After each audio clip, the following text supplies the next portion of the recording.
The thirsty deer. In a green jungle lived a graceful deer.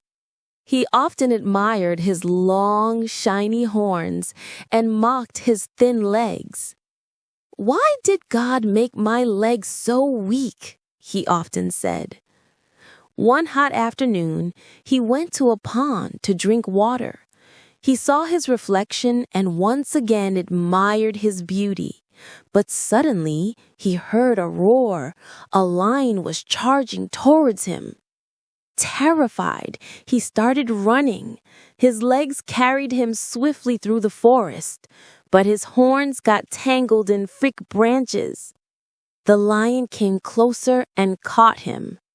With his last breath, the deer whispered, "My legs that I insulted tried to save me, but my horns that I loved became my trap." Moral: never be proud of your looks. Value what truly helps you in difficult times.